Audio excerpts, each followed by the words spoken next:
Assalamualaikum warahmatullahi wabarakatuh. Halo anak-anak ibu yang soli dan soliha. Apa kabarnya hari ini? Semoga dalam keadaan sehat walafiat dan dilindungi Allah Subhanahu wa Ta'ala. Hari ini kita akan belajar tentang pendidikan agama Islam atau yang disingkat PAI. Ada yang tahu kita hari ini akan belajar tentang apa? Nah, kita akan belajar di bab 2 tentang mengenal surah Al-Fatihah dan surah Al-Ikhlas. Sebelumnya, minggu lalu Ibu sudah menjelaskan tentang surah Al-Fatihah. Dan untuk hari ini, Ibu akan menjelaskan surah Al-Ikhlasnya ya teman-teman. Tapi sebelum kita memulai ke pembelajaran inti kita, Ibu akan menjelaskan sedikit tentang hal ini. Teman-teman tolong disimak ya. Terbiasa membaca basmalah. Yang pertama, sebelum memulai semua kegiatan, biasakanlah membaca basmalah. Nah, sebelum kita memulai aktivitas kita sehari-hari, kita harus biasakan untuk membaca basmalah ya teman-teman, agar kegiatan kita yang kita lakukan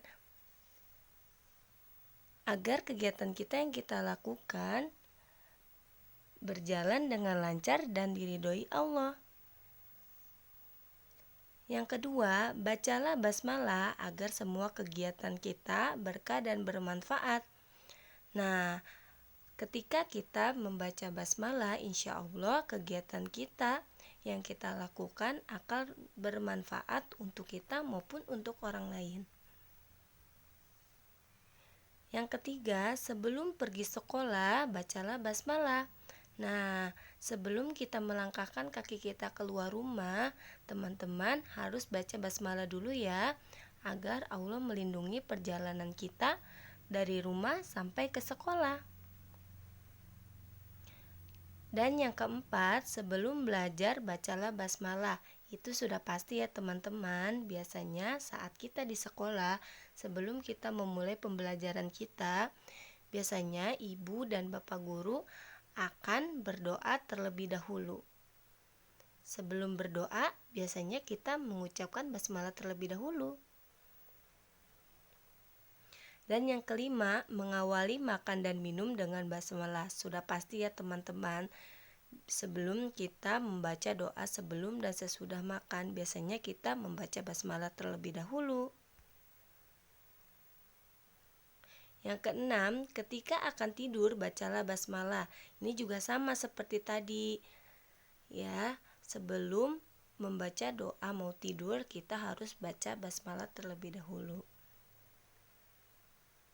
Yang ketujuh, membaca basmalah, sedikit bacaannya tapi sangat banyak manfaatnya. Betul sekali ya teman-teman.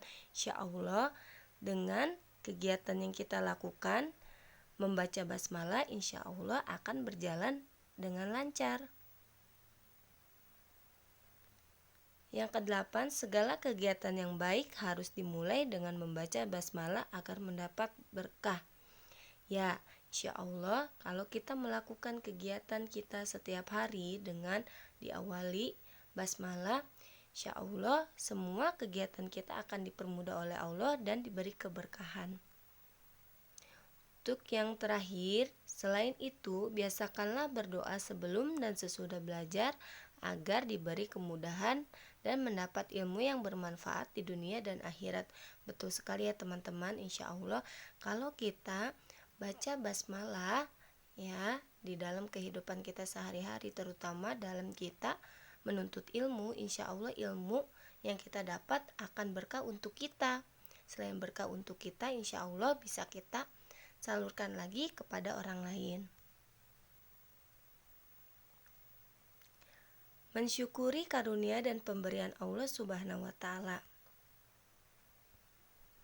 Allah Subhanahu wa Ta'ala telah banyak memberikan nikmat dan karunia-Nya kepada kita. Betul ya teman-teman, yang terutama yaitu nikmat sehat walafiat yang Allah berikan kepada kita setiap hari. Walaupun kita banyak uang, tapi kalau Allah tidak memberikan kesehatan untuk kita, untuk apa teman-teman? Ya, kita tidak akan bisa menikmatinya.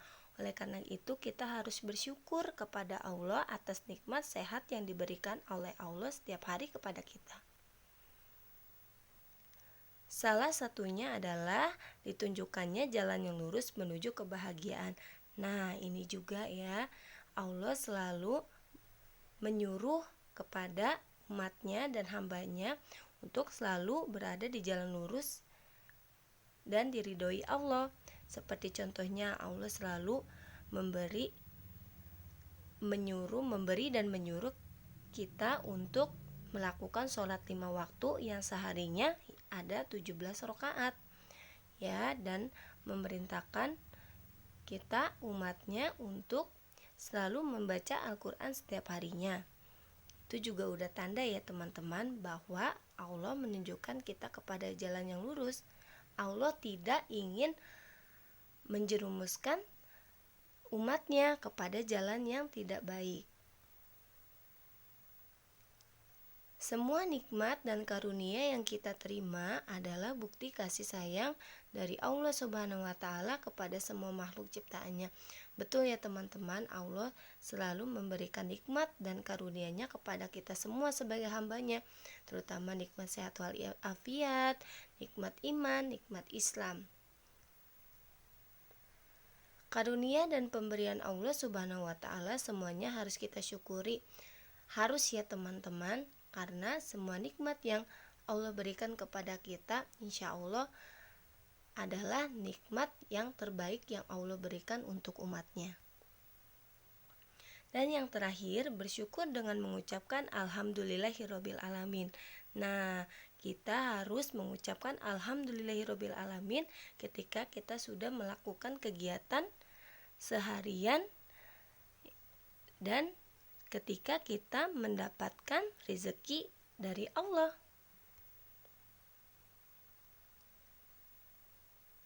Nah, sekarang kita sudah masuk ke dalam inti pembelajaran kita ya teman-teman untuk hari ini, yaitu melafalkan surah Al-Ikhlas. Surah Al-Ikhlas termasuk surat pendek. Kenapa? Karena surah Al-Ikhlas terdiri dari 4 ayat. 4 ayat ya teman-teman, jangan lupa. Surah Al-Ikhlas terdapat dalam juz ke-30. Ya, betul, karena surah Al-Ikhlas termasuk ke dalam juz 30 beserta surat-surat pendek yang lain. Juz ke-30 dinamakan juz amma. Surah Al-Ikhlas diturunkan di kota Mekah. Bisa disebut juga Makkiyah karena diturunkannya di kota Mekah. Al-Ikhlas artinya memurnikan di dalam diri dan mengesahkan Allah. Ya, surat Al-Ikhlas juga di sini disebut tentang isinya tentang keesaan Allah, ya. Adapun surat Al-Ikhlas, yuk kita baca bersama-sama, teman-teman bisa mengikutinya dari rumah ya. Bismillahirrahmanirrahim. Dengan nama Allah yang Maha Pengasih lagi Maha Penyayang. Qul huwallahu ahad.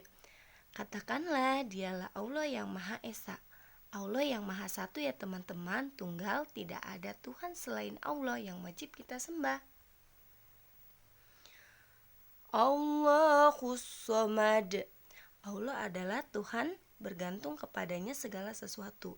Nah, Allah adalah tempat kita bergantung. Tidak ada Tuhan lain yang wajib kita sembah kecuali Allah, dan tidak ada Tuhan lain yang sebagai tempat untuk bergantung kita. Lam yalid wa lam yulad.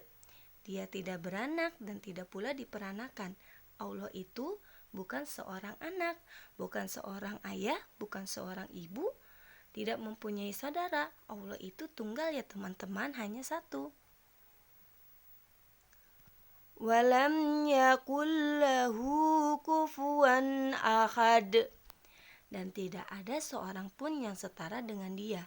Tidak ada satupun di dunia ini yang bisa menandingi Allah, karena yang menciptakan langit dan bumi beserta seluruh isinya hanya Allah Subhanahu wa Ta'ala. Adapun pesan-pesan dalam surah Al-Ikhlas, yang pertama, surah Al-Ikhlas menerangkan bahwa Allah Subhanahu wa Ta'ala itu esa, artinya Allah tunggal atau satu.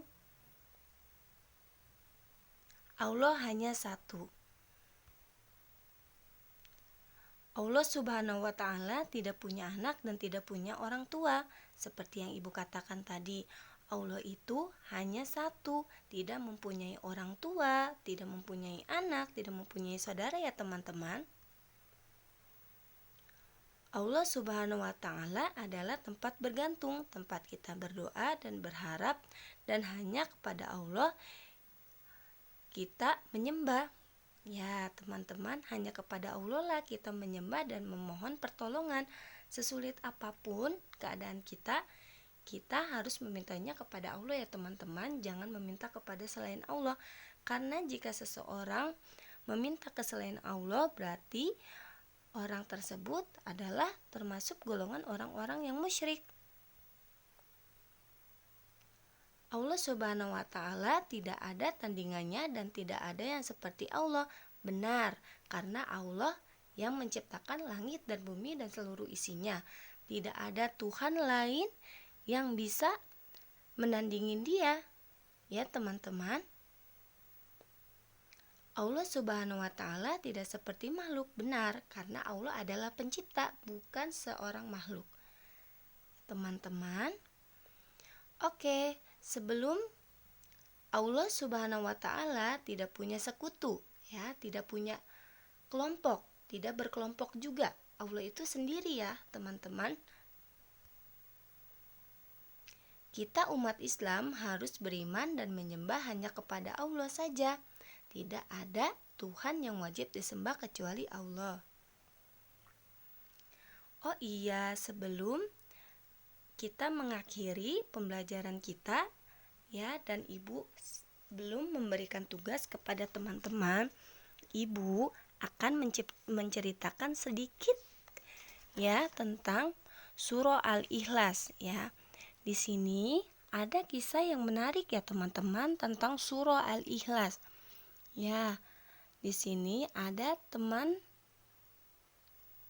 Rasulullah, yaitu yang bernama Muawiyah ya. Muawiyah ketika ia meninggal ya, Rasulullah melakukan takziah ke rumahnya. Alangkah kagetnya Nabi Muhammad ketika mengetahui bahwa ada ribuan malaikat yang turut serta mendoakan sahabat Muawiyah. Kenapa demikian? Karena semasa hidupnya Muawiyah selalu membaca surah Al-Ikhlas dalam rutinitas untuk berzikirnya. Oleh karena itu, banyak malaikat yang datang untuk mendoakan sampai-sampai membuat cahaya matahari mampu menutupi hingga suasana menjadi redup. Karena saking banyaknya ya teman-teman, malaikat-malaikat yang turun mendoakan sahabat Nabi tersebut.